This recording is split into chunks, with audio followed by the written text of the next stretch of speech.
Hello, and welcome to another edition of Mailman to a Housing Project.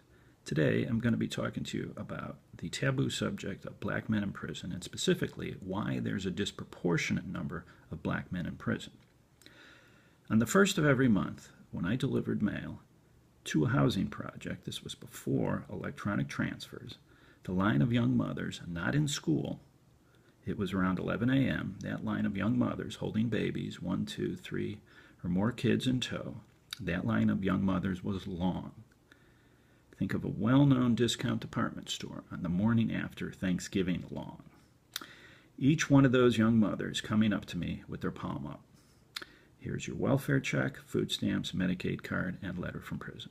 Next, welfare check, food stamps, Medicaid card, letter from prison. Next, welfare check, food stamps, Medicaid card, letter from prison, ... letter from prison, letter from prison, letter from prison.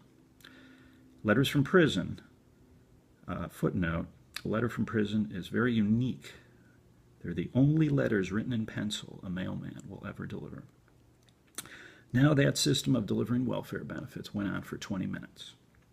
Then I drive to an apartment complex down the street, a working class apartment complex, working class because they received letters that I never delivered at the housing project, W-2 letters from employers.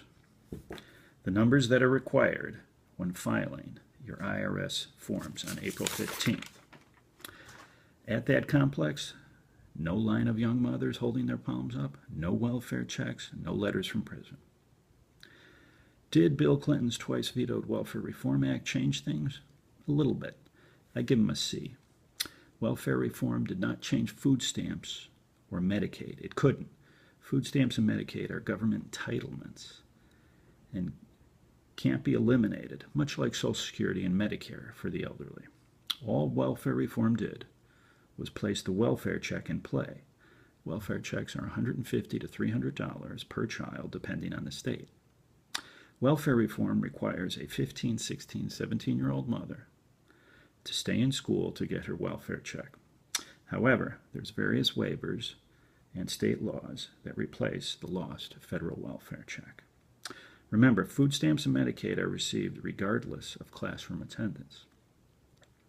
90% of all girls graduate from high school, but only 50% of teen mothers graduate.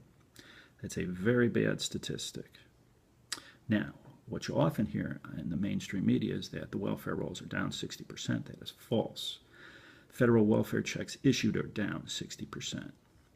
However, food stamp and Medicaid recipients are up 70%. The rolls are not down, they're up.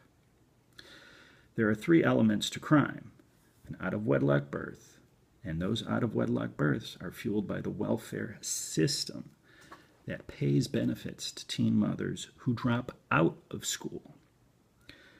And the third element is an absent father. Very important, because as Barack Obama said, a boy without a father in his life is 20 times as likely to end up in prison. That's a June 15, 2008 speech he made in a church in Chicago, and he was quickly told not to repeat that. Let's look at the statistics from the 2015 U.S. Census Bureau and Department of Justice.